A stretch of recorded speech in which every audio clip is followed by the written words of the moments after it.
여러분, 지난 한 주간 하나님 사랑하며 사셨습니까?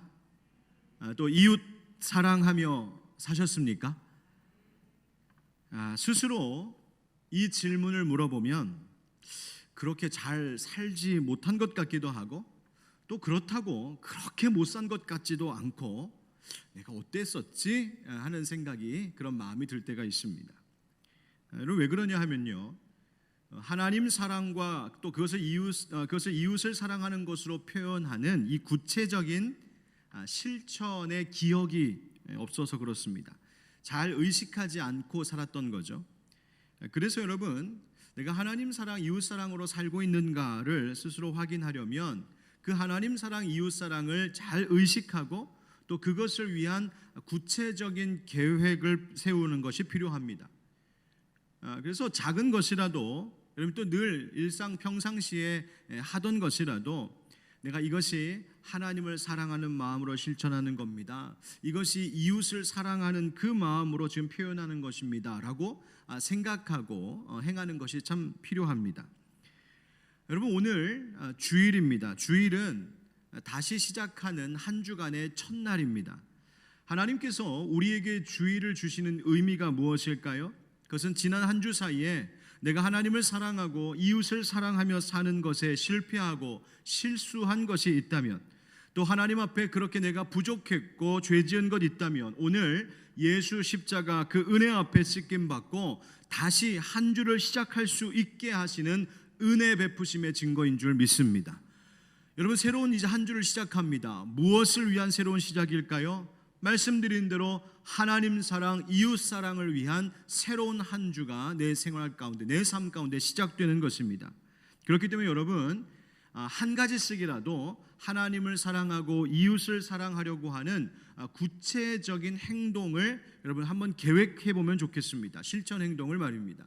그래서 오늘 말씀을 듣다가 또 예배 드리는 중에 내가 하나님 사랑을 위해 또 이웃 사랑을 위해 이렇게 행해야겠다 싶은 그 마음이, 성령님께서 그런 구체적인 행동을, 실천을 생각나게 하시거든 그것을 메모해 놓든가 또 혹은 핸드폰에 딱 이렇게 기록해 두어서 여러분들 이 한 주간에 꼭 시도해 주십시오. 그래서 제가 다음 주일에 여러분 하나님 사랑, 이웃 사랑 어떻게 하셨습니까? 했을 때, 물어봤을 때 내가 지난 한 주 이것 했었지라고 하는 기억을 가질 수 있도록 그렇게 실천해 보면 좋겠습니다. 왜냐하면 그런 작은 실천, 작은 그 순종의 성공이 나에게 그 영적 성취감을 갖게 하고 나로 하여금 계속해서 그 일을 도전하게 하기 때문에 그렇습니다. 여러분 한번 해보시겠습니까? 예, 아멘이십니까? 예, 꼭 한번 기억하고 실천해 보십시오. 오늘은 본문 말씀으로 봉독한 베드로전서 2장 4절부터 10절의 말씀과 함께 지난 주일 본문에 속했던 1절부터 3절까지 말씀도 함께 본문으로 삼아 하나님 말씀을 전하도록 하겠습니다. 나 좀 충격받았어. 언제 넣었는지 기억나지 않는 빵이랑 떡, 수저로 한 번 뜬 자국이 있는 마가린, 외국에서 사온 새 조미간장, 글쎄 케찹과 마요네즈의 유통기한은 2016년까지더라. 이런 걸 잘못 먹었다간 바로 병이 나는 게 아닐까 싶었어. 게다가 엄마가 만들어주신 반찬들은 아예 열어보지도 못하고 다 버렸지 뭐야.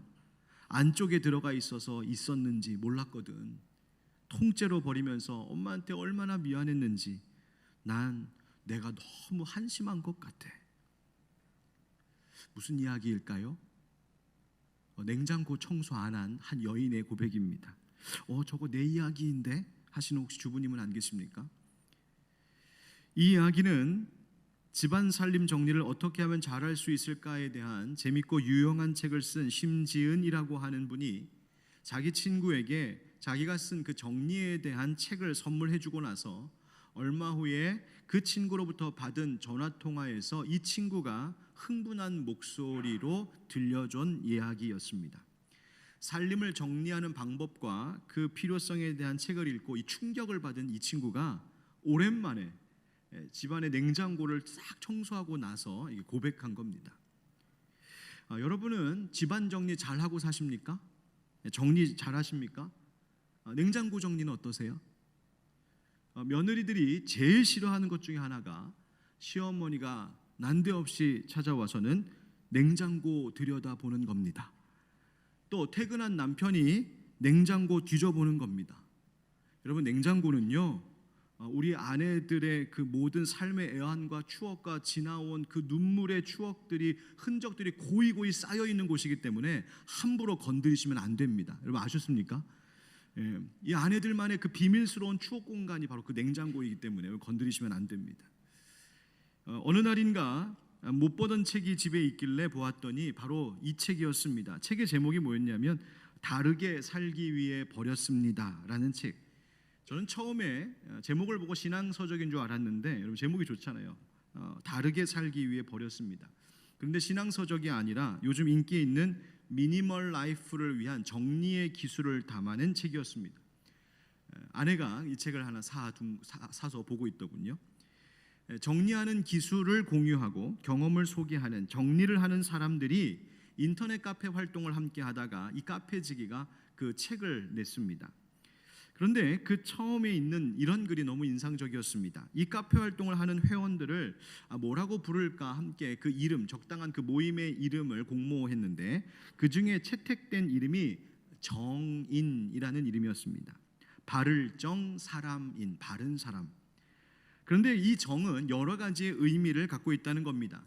가지런할 정을 써서 정인, 또 버릴까 말까 고민하다가 나름의 이유로 버리기를 결정하는 모습을 보면 정할 정자를 써서 정인, 아이들이 넣고 빼기 쉽게 양말 바구니 위치를 바꾸는 것을 보면 바로 잡을 정, 정인, 습관처럼 가던 쇼핑몰 가지 않기 위해 집안 물건을 정리한다는 이야기를 들으면 머무를 정을 써서 정인, 정리가 되니 청소가 쉬워졌다면서 기뻐하는 모습을 보면 깨끗할 정, 정인, 무엇보다 서로를 응원하면서 정을 나누는 사람들이니 정인.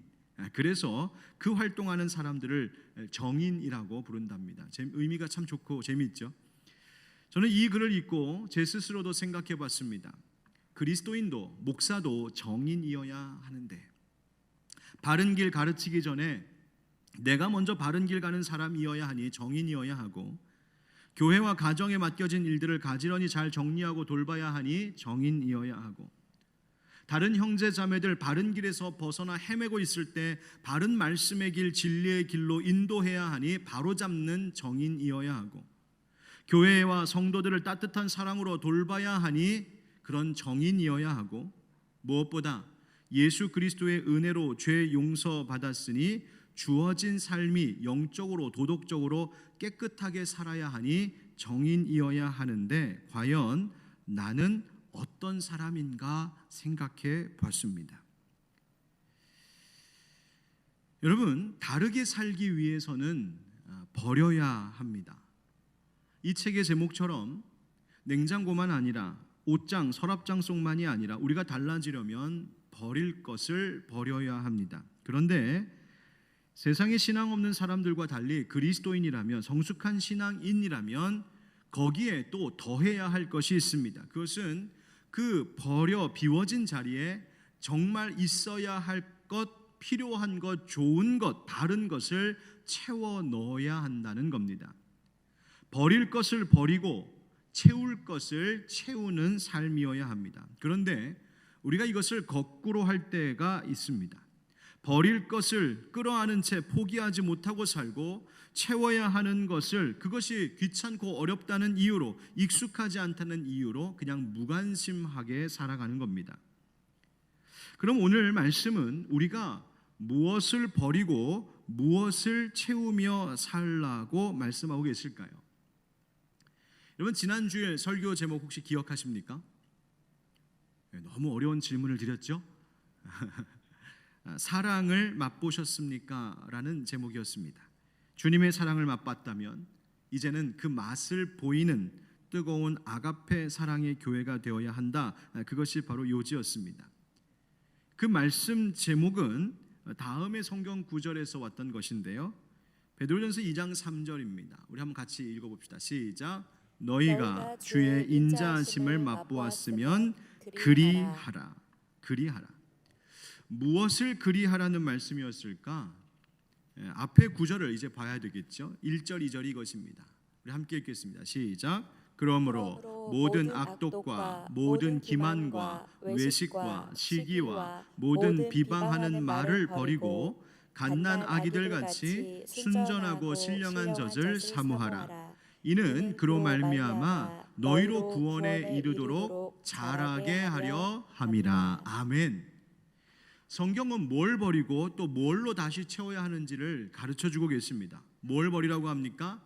악독, 기만, 외식, 시기, 비방하는 말. 악독이란 남을 해하려는 무자비한 악을 통칭하는 말입니다. 기만, 덧올감이라고 하는 뜻에서 온 것인데 남을 속이는 말과 행위를 의미합니다. 외식, 겉과 속이 달라 겉으로 보기에만 좋게 꾸며내는 것이죠. 시기, 열등감 때문에 샘을 내고 타인의 잘되는 것을 방해하는 겁니다. 비방, 악의에 찬 마음으로 중상모략하는 악담, 험담과 같은 것입니다. 이것을 버리라고 하십니다. 여기서 버리다라고 하는 말은 마치 옷을 벗어 던져놓는 것과 같은 것을 말합니다. 여러분, 땀에 찌들고 냄새나는 옷을 우리가 계속 입을 수 없어 집에 들어오면 들어오자마자 옷을 바로 벗어 던지고 깨끗이 다시 씻듯이 당장 버려야 하는 것들이 바로 악독, 기만, 외식, 시기, 비방하는 말과 같은 것이라고 하십니다. 그 다음 무엇으로 채우라고 하십니까? 바로 갓난 아기들 같이 순전하고 신령한 젖을 사모하라 하십니다. 하나님 말씀 사모하라는 겁니다. 하나님의 진리의 말씀으로 그 비워진 자리를 채우라 하십니다. 이렇게 악한 것을 버리고 말씀의 진리로 채우는 것은 지난주 말씀 나누었던 뜨거운 형제 사랑과도 연관되어 있습니다. 왜 그럴까? 형제와 이웃을 사랑해야 하는 것이 바로 하나님의 자녀, 하나님의 거룩한 가족의 마땅한 모습일 텐데 이것을 방해하는 것들이 내 마음속에 우리의 삶 가운데 있습니다.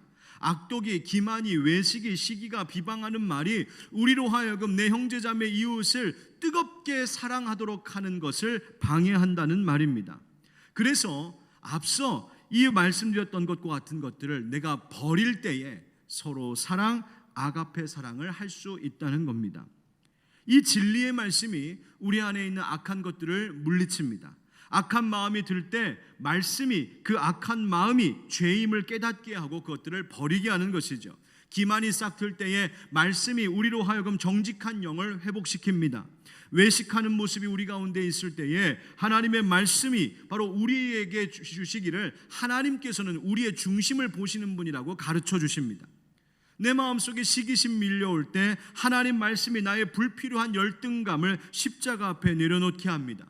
말씀이 비방을 일삼던 내 입술을 제어하고 비방 대신에 칭찬과 감사와 축복과 감사의 찬송을 하게 합니다.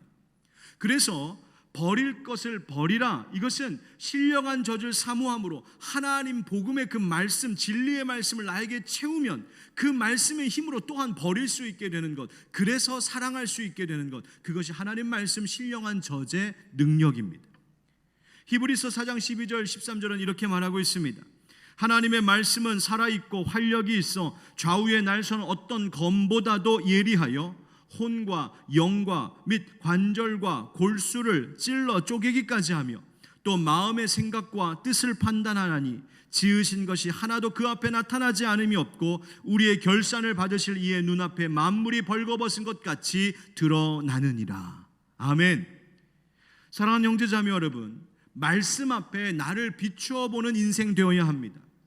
사도 베드로가 언급한 악한 것 중에, 방금 언급한 것들 중에 혹시 나에게 해당되는 것, 내가 버려야 할 것이 있지는 않으십니까?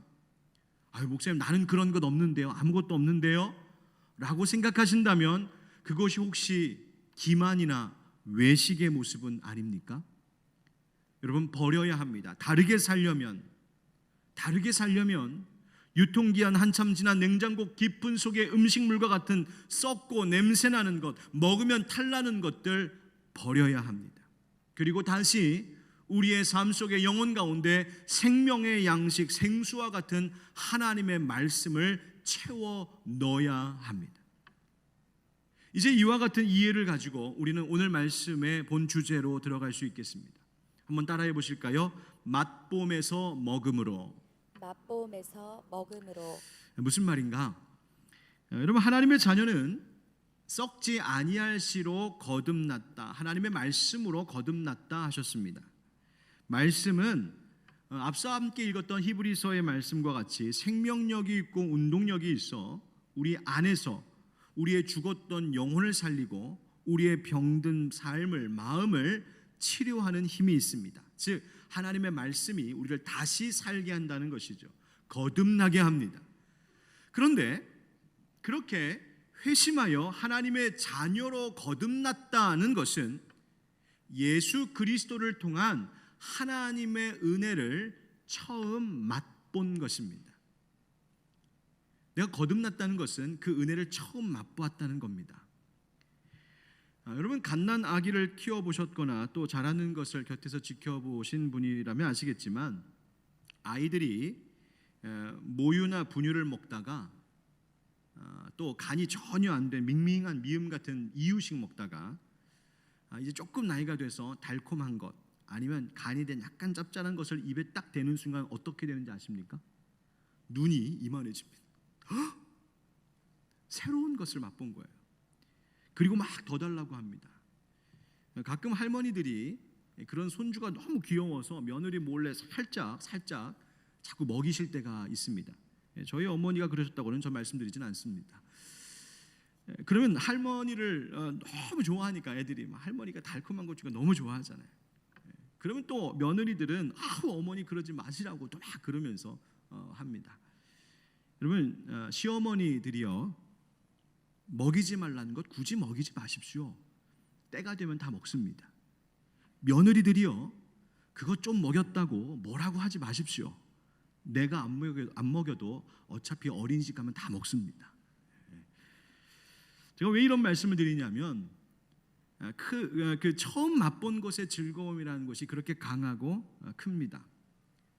그런데 주의 인자하심을 맛보았으면, 네가 거듭나는 그 은혜의 그 달콤함을 맛보았다면, 그런데 그 맛본 것으로 끝난다면 소용이 없습니다. 맛본 것만으로는 생명이 성장할 수는 없기 때문입니다. 여러분, 마트에서 시식해 본 적 있으시죠? 저는 그걸 굉장히 좋아합니다. 근데 요즘 그걸 못하고 있어갖고 아쉬운데, 여러분, 이게 시식하는 거 정말 맛있어요. 이상하게 마트에서 시식하는 건요, 집에 가지고 와서 먹는 것보다 더 맛있습니다. 그런데 이 맛본 것, 이 시식한 것으로 생명을 유지할 수는 없습니다. 여러분, 이 시식한 것으로 내가 내 생명과 내 건강을 유지하는데 그 영양이 충분히 공급될까요? 시식한 것, 맛본 것으로 아이가 자랄 수 있습니까? No, 절대 그럴 수 없습니다. 맛본 것은 시작에 불과합니다. 맛보았다면, 그리고 그 맛이 좋고 내 건강에 정말 좋은 것을 알았다면 그것을 계속해서 먹어야 합니다. 그래서 여러분, 다시 한번 따라 하실까요? 맛봄에서 먹음으로 그렇게 변화되어 가야 한다는 겁니다. 처음 은혜를 맛본 그리스도인은요, 갓난아기와 같습니다. 너희가 주의 인자하심을 맛보았으면 그리하라, 더욱 그리하라는 것입니다. 계속 먹으라는 것입니다. 지속적으로 그 달콤한 말씀의 은혜를 맛보며 먹으며 살아야 한다는 것이지요. 아기가 엄마의 젖을 뜨겁게 강력하게 찾는 그 본능으로 필요한 영양을 자기에게 공급하듯, 섭취하듯, 그래서 그 아이가 점점 온전히 자라듯, 그리스도인은 순전하고 신령한 말씀의 젖을 향한 뜨거운 갈망이 있어야 합니다. 하나님 말씀 먹고 싶습니다. 여러분, 엄마의 젖을 빠는 아이를 지켜보신 적 있으십니까? 배고팠다가 엄마의 젖을 빠는 아이는 얼굴이 시뻘개지도록 그 젖을 빱니다. 머리에 구슬 같은 땀이 송글송글 맺히도록 엄마의 젖을 빱니다. 심하면 엄마의 젖꼭지가 다 해질 정도로 피가 날 정도로 그렇게 엄마의 젖을 빨아댑니다. 왜요? 살기 위해서. 그렇게 채워져야 성장하기 때문에 하나님께서 아이에게, 생명에게 심어주신 본능입니다. 우리의 영혼도 마찬가지입니다. 신령한 젖 하나님의 말씀을 그렇게 강력하게 사모해야 합니다. 그래야 말씀을 통해 구원에 이르도록 자랄 수 있기 때문입니다. 여러분, 구원에 이른다는 말이 도대체 뭘까요? 처음 주의 사랑을, 그 은혜를 맛본 자에게 구원이 시작되었습니다. 그렇다면 날로 더욱 그 거룩해져감으로 구원의 완성을 이루어야 하는데, 그것을 우리는 성화, 성숙이라고 말하죠. 이것을 또 다른 말로 바로 구원에 이르도록 자란다는 것입니다. 또 성경은 그것을 뭐라고 말하냐면 보배로운 산돌이신 예수께 나아가는 것이라고 말하고 있습니다. 오늘 본문 4절 말씀 한번 같이 읽어보실까요? 시작. 사람에게는 버림바가 되었으나 하나님께는 택하심을 입은 보배로운 산돌이신 예수께 나아가. 아멘. 예수께 나아감, 이 말은 말씀이신 예수님께 더 가까이 나아가는 겁니다.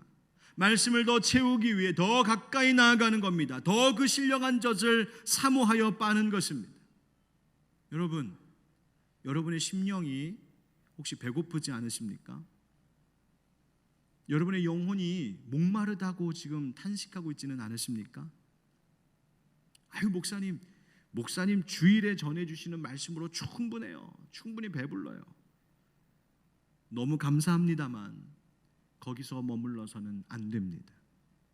여러분, 오늘 저녁 뷔페 식당에 가서 실컷 배가 터지도록 먹었다고 해서 내일 모레 또 계속 한 주간 동안 아무것도 안 드실 수 있습니까?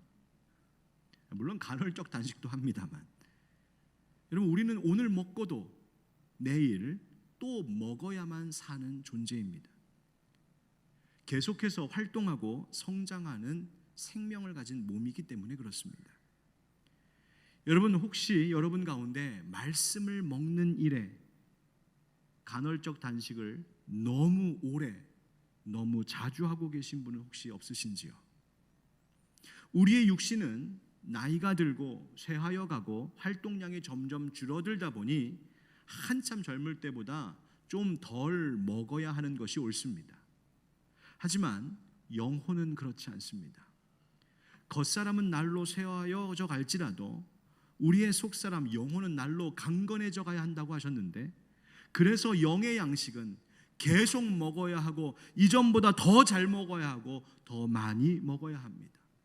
그래야 그것이 예수님께 나아가는 것이요, 그것이 구원에 이르도록 자라는 능력입니다. 여러분, 이것은 우리가 하나님 사랑, 이웃 사랑하는 것과도 연결됩니다. 예수님께 나아간다는 것은 하나님과의 교제가 더욱 깊어져 가는 것이죠. 말씀을 통해서 또 그것이 다시 믿음의 형제자매들을 사랑하게 하는 것으로 나타납니다. 말씀을 바르게 먹는 사람들은 하나님을 사랑하고 이웃을 사랑하지 않을 수가 없습니다. 그래서 하나님 사랑, 형제와 이웃을 더욱 사랑하는 것, 그것은 말씀을 더욱 사랑하는 것을 통하여서 영적인 성장을 이루어가는 것이요, 그렇게 하나님과 더욱 친밀해져 가는 것, 그것이 예수님께 나아가는 것입니다. 예수님께 나아가는 것. 모세가 가나안 땅을 눈앞에 둔 이스라엘 백성들에게 하나님의 말씀을 전하고 나서 다음과 같이 이렇게 전했습니다. 우리 함께 신명기 32장 46, 47절 말씀을 같이 읽어보겠습니다. 시작. 그들에게 이르되 내가 오늘 너희에게 증언한 모든 말을 너희의 마음에 두고 너희의 자녀에게 명령하여 이 율법의 모든 말씀을 지켜 행하게 하라. 이는 너희에게 헛된 일이 아니라 너희의 생명이니 이 일로 말미암아 너희가 요단을 건너가 차지할 그 땅에서 너희의 날이 장구하리라. 아멘. 하나님께서 약속하신 그 젖과 꿀이 흐르는 이 가나안 땅, 이제 그 땅을 들어가게 될 것인데, 그냥 들어간다고 해서 사는 것이 아니라 그 땅에서 사는 동안 평안과 만족 가운데 장구하는 복된 삶을 살아야 할 것인데 그 삶을 살게 할 수 있는 힘이 어디로부터 오는가? 바로 하나님께서 모세를 통하여 들려주신 그 모든 하나님의 말씀을 지켜 행하는 것을 통하여서 가능해진다고 말했습니다. 사랑하는 우리 하나님의 자녀된 성도 여러분, 하나님의 가슴에서 나오는 신령한 젖을 사모하십니까? 또 그렇게 날마다 우리 예수님 앞에 가까이 나아가고 계시는지요? 바로 이것에 성공하여 우리의 육신은 날로 쇠하여져 갈지라도 우리의 영혼은 더욱 강건해져 가고 성숙 성장하여 구원에 이르는 그런 잘하는 사람들이 되어야 할 줄 믿습니다. 맛봄에서 먹음으로 변화 성숙해져 가는 여러분 되시기를 예수님의 이름으로 축원드립니다. 두 번째로 따라 하실까요? 버린 돌에서 산돌로. 버린 돌에서 산돌로. 베드로는 날마다 예수님께 가까이 나아감에 대해 말하면서 예수님을 이렇게 설명했습니다. 4절에 사람에게는 버림바가 되었으나 하나님께는 택하심을 입은 보배로운 산돌이신 예수께 나아가. 택하심을 입은 보배로운 산돌이라고 했습니다. 여러분, 이것은 베드로가 시편 118편 22절 등의 구약의 말씀을 사용한 것인데요. 예를 들어 이런 말씀입니다. 건축자가 버린 돌이 집 모퉁이의 머릿돌이 되었나니 이는 여호와께서 행하신 것이요 우리 눈에 기이한 바로다. 아멘. 예수님께서 유대인들의 버린 돌과 같이 되셨습니다. 유대인들은 이 땅의 빛으로 생명으로 오신 하나님의 아들 메시아 예수님을 알아보지 못하고 건축자들이 건설 현장에서 쓰다가 필요 없다고 버려버린 그런 돌과 같이 버려졌습니다. 그런데 하나님께서는 그 예수님을 하나님의 집, 하나님의 백성을 위한 산돌 되게 하셨다는 겁니다. 산돌, 살아있는 돌, living stone입니다. 살아있는 돌. 그리고 그 돌은 이 집 모퉁이의 모퉁이돌, 건물을 지을 때에 가장 기초가 중심이 되는 모퉁이돌과 같이 되게 하셨다는 것이죠. 그래서 그 모퉁이돌을 기준으로 하여서 건물들은 이 벽이 돌들이 연결되고 건물이 지어져 가는 것이란 뜻입니다.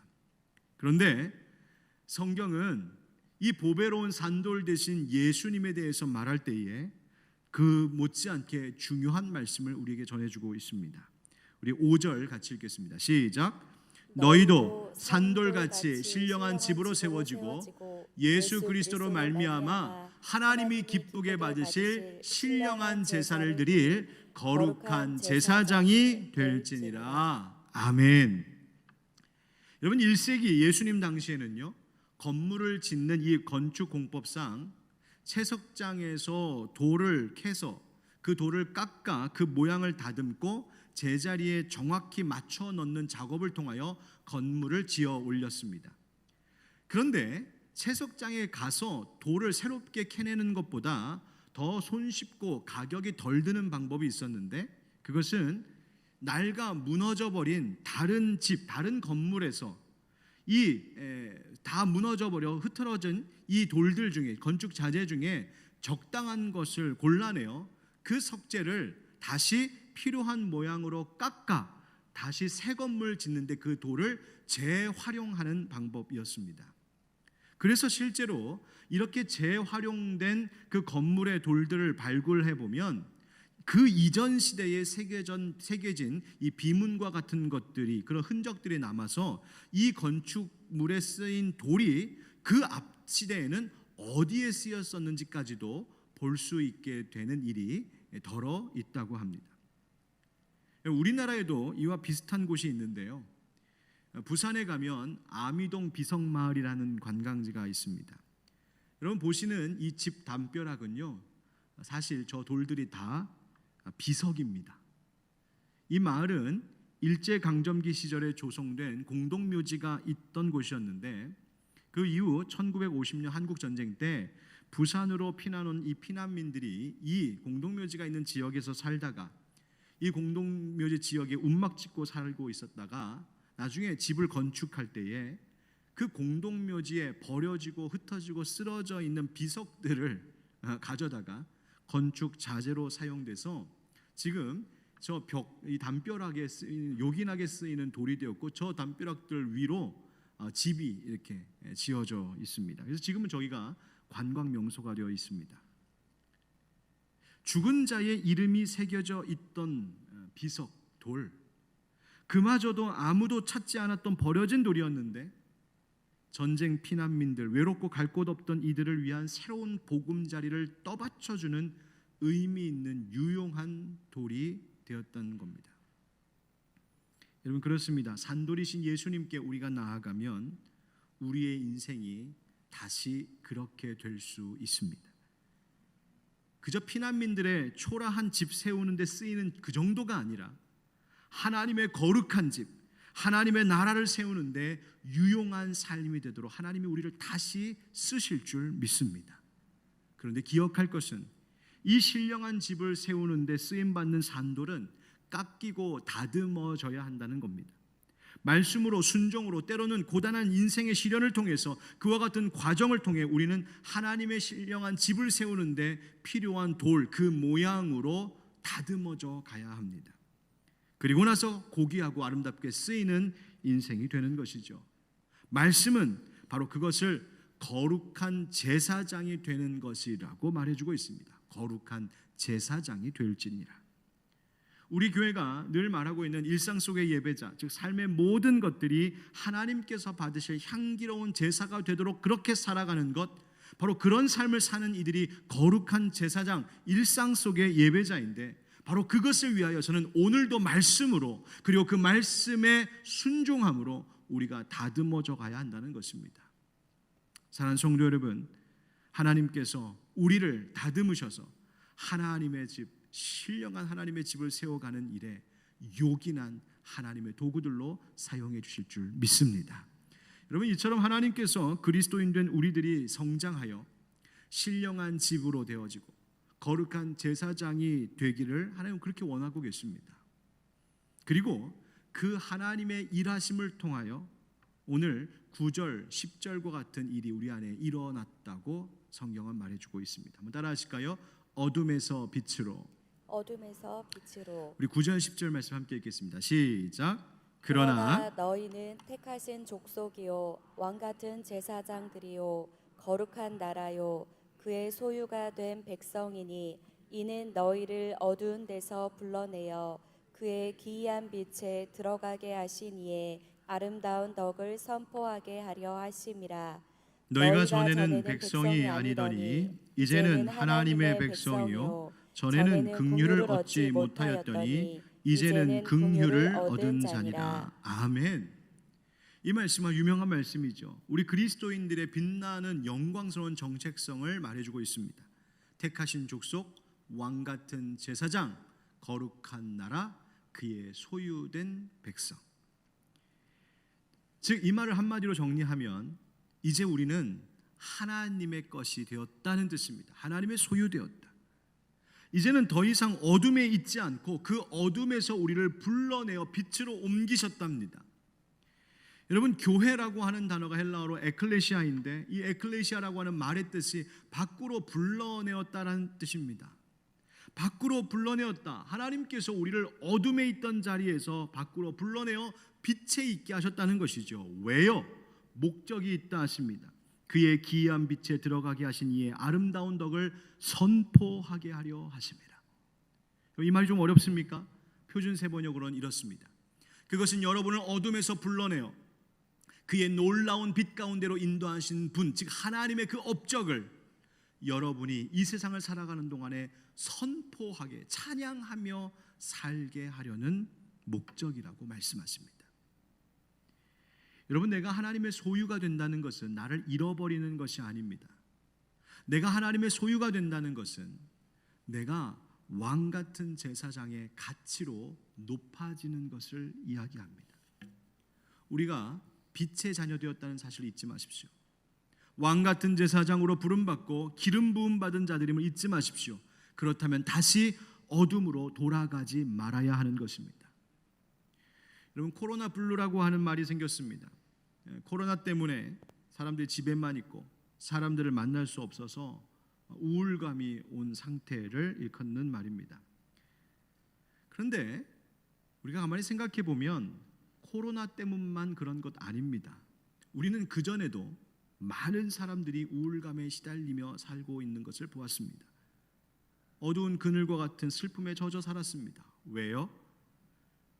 빛이신 주님 없이는 공허함, 외로움, 상실감, 허망함을 피할 수 없는 연약한 존재가 우리 인간이기 때문에 그렇습니다.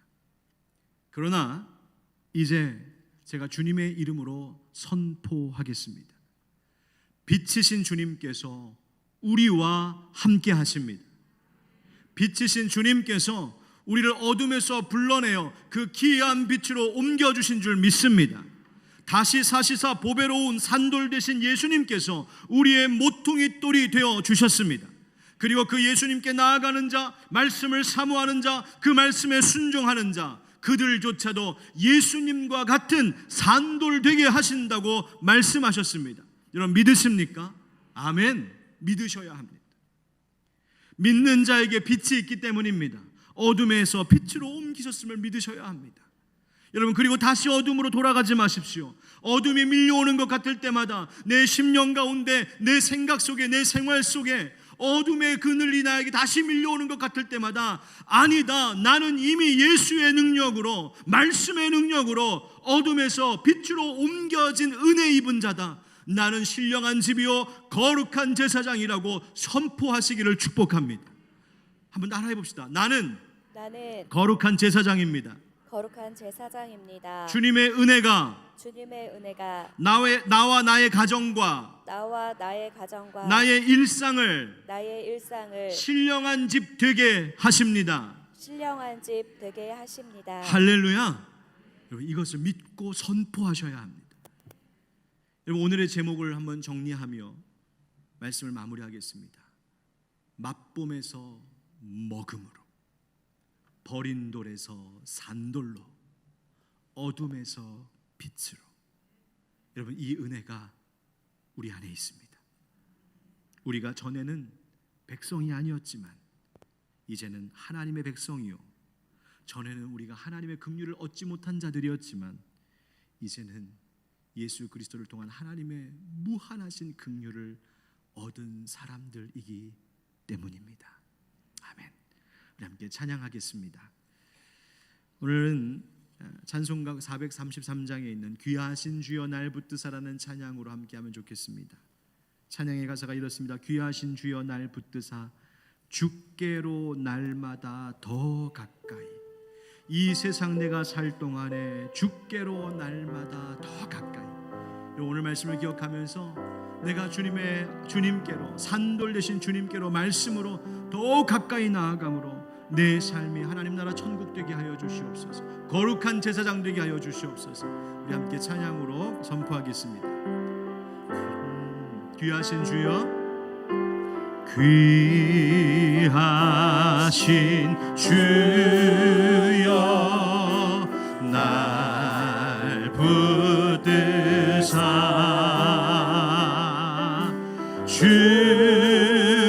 주께로 날마다 더 가까이,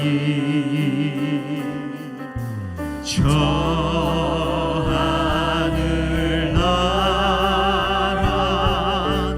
나 올라가 구주의 품 안에 늘 안기어 영생의 복 받기 원합니다. 봉헌할 물건 없어도 봉헌할 물건 나 없어도 날마다 주께로, 날마다 주께로 더 가까이, 내 죄를 주께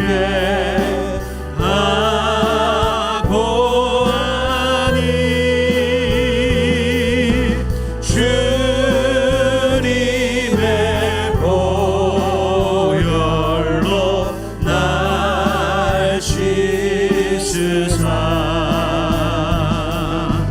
눈보라도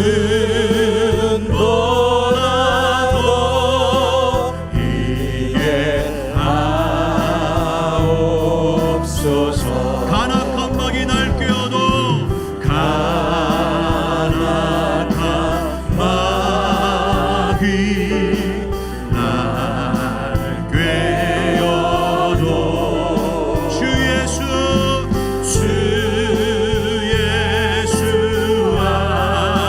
앞으로 더 가까이 이 세상 속한 그 허영심 또 주한 생각을 다 버리니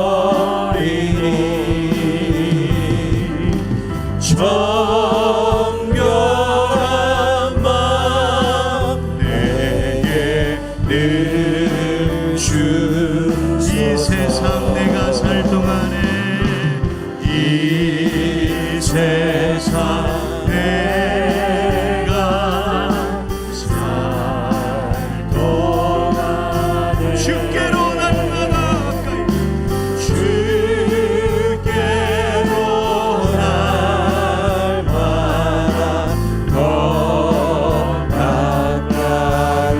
아멘 아멘.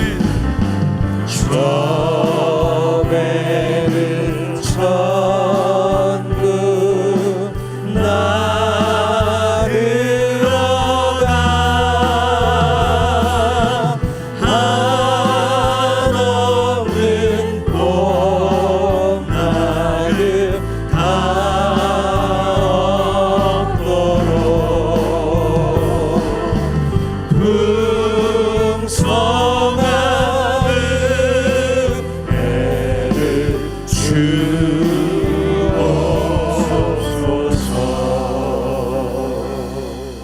제가 기도하겠습니다.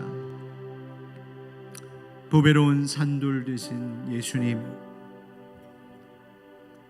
유대인들의 버려진 돌과 같이 그렇게 십자가 고난 죽음을 당하셨지만 하나님이 다시 택하셔서 하나님을 위한, 하나님 나라를 위한 산돌로 삼으신 그 놀라운 모습을, 그 영광을 우리가 보았습니다. 더 감사한 것은 버려진 돌과 같이 외로움과 고난 가운데 슬픔 속에 살아가고 있는 연약한 우리들조차도 예수님처럼 산돌과 같이 되게 하시겠다고, 신령한 집으로 거룩한 제사장으로 살게 하시겠다고 약속하여 주시니 감사합니다. 주님, 그 영광스러운 변화를 위하여 날마다 예수께 가까이 나아가게 하여 주시옵소서.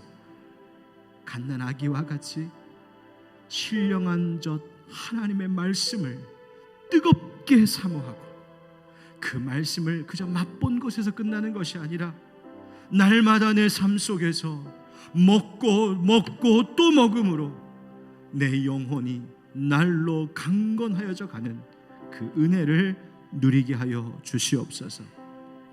하나님, 살아가는 동안에 때로는 우리의 마음과 생활 속에 어둠의 그늘이 밀려올 때가 있습니다. 그때마다 그 어두움에 삼킴바 되지 않게 하여 주시고, 나를 빛으로 옮기신 예수님의 그 능력을, 그 말씀을, 그 은혜를 믿음으로 선포하는 자들 되게 하여 주시옵소서. 그래서 이 땅 가운데 가득한 어둠을 생명의 빛으로 물리치며 살게 하여 주시고, 하나님, 내가 주님의 빛된 자녀로서 그 복된 삶의 길을 담대하게 걸어갈 수 있도록 은혜 내려 주시옵소서. 사랑의 하나님, 이 사회, 이 나라를 주님께서 돌보시사 속히 코로나로부터 완전히 자유하게 하여 주시고, 모든 일상과 또 교회와 또 우리의 삶의 현장들이 정상으로 돌아오게 하여 주시길 원합니다. 특별히 하나님, 학교를 다시 등교하게 되었습니다. 우리 고3 친구들, 그리고 이제 순차적으로 학교에 등교하게 될 우리의 자녀들을 기억하여 주시고 돌봐주시고 안전하게 지켜 주시옵소서. 이제 금요일부터 있을 성령 집회를 사모하오니 주여 이곳에 임재하여 주셔서 우리 모일 때 주 성령 역사하시는 그 놀라운 은혜를 보게 하여 주옵소서. 예수님의 이름으로 축복하며 기도하옵나이다. 아멘.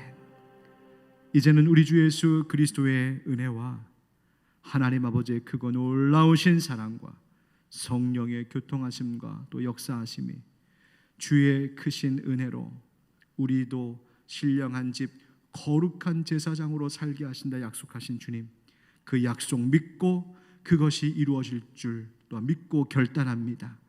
다짐하는 모든 주의 백성들 머리 위에 영원까지 함께 하시기를 간절히 축원하옵나이다. 아멘.